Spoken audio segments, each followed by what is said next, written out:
next item on the agenda is the Marion County Jailer Barry Brady, and going to talk about, come forward there, Barry, and he's going to talk about evidence-based programming. We scheduled this meeting with, and you have all of you have a handout that Barry brought with him today, or Jailer Brady.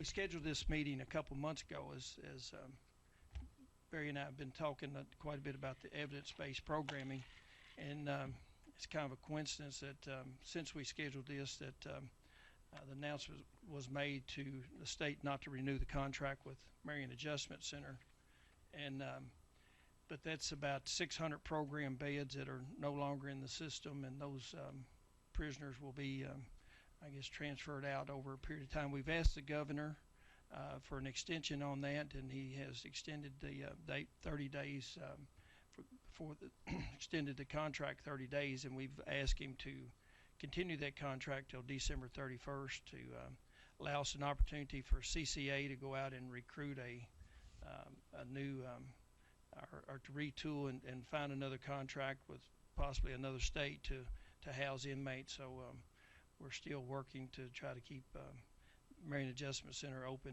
to save those 167 jobs in Marion County. So with that said, I'm going to yield to Representative Mills, from the gentleman from Marion, and he has a few comments about the jailer. Yeah, thank you, Mr. Chairman. It's good to hear that we're going to end this meeting by settling it in the parking lot where I come from. That's, that happens a lot, and I know that I'm looking forward to that. But I just want to reiterate the chairman's statement about the closing of the Marion Adjustment Center. 167 jobs in jeopardy there very much, and we're working hard to help those people obtain new employment if that's necessary. That's going to be my focus, and we're making a plea in the local community there, and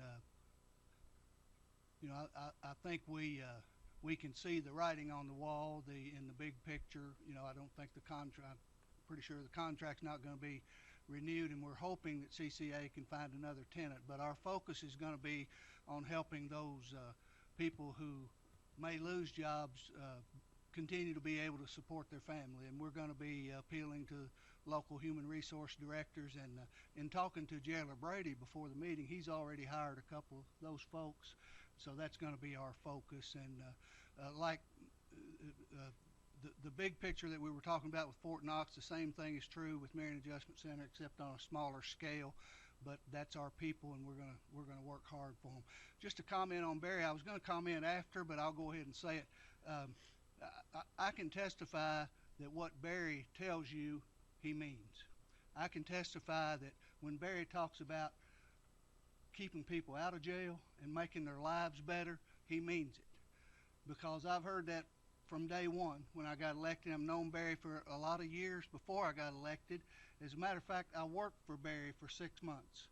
And I can testify in no uncertain terms that Barry means what he says about trying to help people get better and improve their lives rather than just have them go through the cycle of incarceration. So with that, I'll shut up and let Barry have his say. Thank you.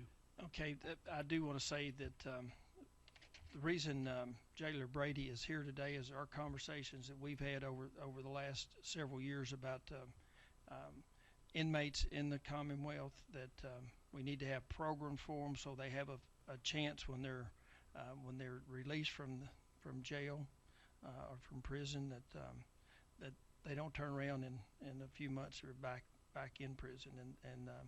And also one of the conversations, Jailer Brady is the only accredited jail in the Commonwealth, local jail, and how important that will be in the future as we go forward. So Jailer Brady, please identify yourself and please proceed. All right, Barry Brady, the Marion County Jailer. Thank you, Mr. Chairman. Thank you all for the opportunity to be here and show how jails can be a key part of helping reduce recidivism. And I hope you find the handout very informative. It's based on Marion County solely, so I'm speaking for Marion County, even though I do have fellow jailers here with me supporting this objective, or supporting me. The objective here is, first off, is to thank you all for the House Bill 463 language, which supported creating pilot programs in jails. And secondly, is the objective is to ask for your all support to help keep these type of beds full, keep them occupied. Marion County Detention Center has 297 beds, with 208 of them which are evidence-based. I have 80 beds which house the Class D level 1s and 2s, Class C level 1s. These are our community custody inmates, actually the ones that you see on the roadsides picking up the roads and out in the community at the dog pound, at recycle and stuff, helping out the community and providing the workforce for us. Community projects. Inmates work during the day, they return to the facility, clean up, and go to class at night.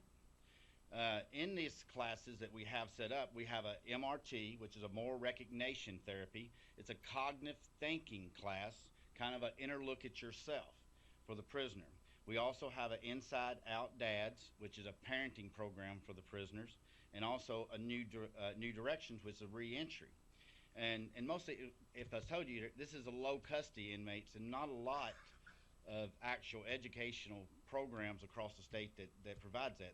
There are other jails that do it, but it's the kind of a start on the pilot program. These were started a year ago by the Marion County, using the Marion County Detention Center funds, with an estimated operational cost of about $175,000. This year, we were awarded a community corrections grant under House Bill 463 as a pilot program for $63,300 or $64,300 to help us offset a portion of that cost. This is the first House Bill pilot program, House Bill 463 pilot program in any jail. This is the first one started since that bill came out. The biggest savings should be realized by the state corrections budget by lowering the minimum expiration date of sentenced prisoners, thus early release. There is a section 71 in House Bill 463 that gives for the return savings. And a return savings is actually a quarter of the savings realized by the state would be given back to the program that was responsible for those realized savings. So with that was part of my objectives for pursuing that. So the first year of operating these programs at our jail in that low custody unit was funded strictly by Marion County. So we funded it and got it out there. We had some cheerleaders in the State Department of Corrections. But now the second year, given that we just was awarded the $64,300 grant, that'll offset some of that $175,000 going into this year. But giving the Section 71, then we hope that our reports turn out well enough and we show enough savings to the state corrections budget by, again, reducing the minimum expiration date of prisoners, thus by good time and early release, that by the third year, House Bill 463 would return an estimate. And if you look at in the brochure, there's little stars on each one of the programs that kind of show the annual projected savings. With that, if you total them up, it's going to come, our projection right now for those programs is going to come at about $760,000 thereabout. So that would make a return back to my county then at that point of around $190,000, which would cover the cost of staffing and putting those programs on. We also have in our facility 128 dedicated substance abuse beds, 40 of which is a 90-day female treatment program, 42 which is a 90-day male program, and 46 which is a six-month male program. Now those beds, substance abuse, of course, SAP beds are all funded by the extra add-on to per diem of $9, which actually offsets the cost of us hiring our staff and stuff for those.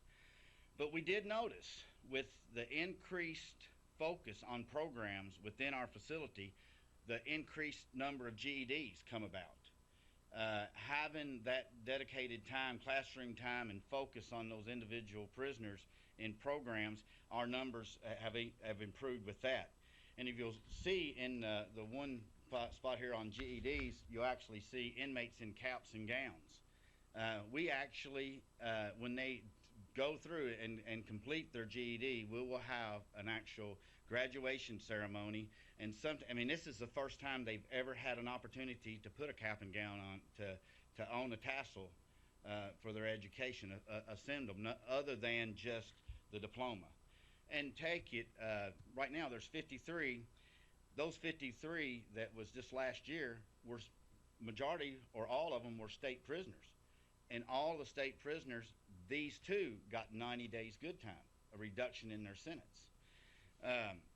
So with that, you know, I take what for today is, you know, I've got 9 full service counselors assigned on duty right now. And today I've got 50 empty evidence-based beds. I've got 25 of them in the substance abuse program, and I've got 25 in the new pilot House Bill 463 program. And for us as a county, it's a big investment when you're investing in the educated, qualified staff to be counselors. And then once we make that investment, is to sure up it is to know that that bed is going to be looked at as a priority, as so it'll be occupied. Not and two, to help us so that we can fund and keep it going, but look at you know, getting more individuals into the programs, helping them. And that's one thing that drives me a lot at the jail, and it's you know, is to get those phone calls from the parents, the mothers, the wives, someone, and they call you up and say, you made a difference. To hear the individual inmates' testimonies when they actually graduate, to see the tears in their eyes when they got a cap and gown on. And we know that it's you know, it's still jail, it's still prison, it's still doing time, but we've got to do more than just doing time. And if we're working with education and trying to improve individuals' lives, then we can assure that they're going to be a better neighbor, and hopefully they won't be a ward of our state. So with that, we'll close, Mr. Chairman. Thank you. Can you tell us briefly, do you have any figures or statistics that show that these prisoners that are receiving these programs, are they less likely to commit offenses once they're released? All of these are evidence-based and studied programs that make it less likely for them to reoffend. And actually, when you look at the numbers, Chairman, it's the numbers that you see on the figures are just the housing. That's just the housing portion that we're avoiding. That's not this catastrophic medical that possibly could take place while he's in our custody, and that we end up having to pay for with tax dollars. Or the fact is that you know, that it does work, that he does not return, so it doesn't take in that value. So this value here is based upon merely just the housing portion of what it would cost. One other question that I have is, and one of the things I've been impressed with what you've done is accreditation. How tough a process is it to become an accredited county jail? It's not a easy step, but it's a professional step, and we chose to do it. I mean, all of the state corrections, prisons, probation and parole and stuff are all accredited under national standards. And we went, these standards here are American Correctional Association standards, but they're built for core jail standards, meaning that they're the minimum base standards that you need to meet, or you should meet, and operate in a correctional institution. And it's more or less, Chairman, it was a choice too, is just professional to show our professionalism and marketing, you know, to show that we're, you know, standing out there in front. One other, do any of the others that are with you here today, would anybody else from the Jailer Association or anything like to make a comment? Or okay, we have a question from Senator Stein. Thank you, Mr. Chairman. What a wonderful program you have devised here, and this handout is terrific. There's one word in here that I don't know what it means. I'm trying to look it up. But aside from that, um, you know, our state budget, based upon the corrections budget going haywire over the years when we have enhanced penalties and what have you, caused us to make some pretty drastic changes. I'm so pleased that you are doing evidence based here and that you are giving people actual treatment, substance abuse, or in the education and what have you, so that they can be um, taxpayers again. Um, but the situation that I've heard about in your Rawls County, what we just heard from the retired colonel, and I would imagine a number of these emergency personnel in here are all being affected by the budget and by budget cuts. There's not enough money to go around. I find it very disturbing that when you go to the man on the street and ask a question about budgets and money that's being spent, 9 times out of 10, and I would imagine you've heard this too, people will say, well, there's bound to be fat somewhere. You can cut 10% or 14% because of waste, fraud, and abuse. We've heard that so many times. But would you agree with me that budget cuts have real consequences for the people you work with every day? Oh, yes, Senator Stein, I think it does have a consequences, especially if we start cutting out educational and evidence-based programming, where if we don't have these type of beds being active, then you got 3 hots in a cot and somebody learning to be more bitter about Absolutely. life and returning not a better citizen. So. Absolutely. And one of the letters that we had referring to the closing and the cuts in Fort Knox and Fort Campbell pointed out, I think it was Governor Beshear's letter, that in the long term, it ends up costing much more to achieve these short-term savings. And you have just hit the nail right on the head, I believe, based upon if we cut out that, we're bringing those people back to jail for 3 hots and a cot, and we're not getting any tax, any tax revenue from them.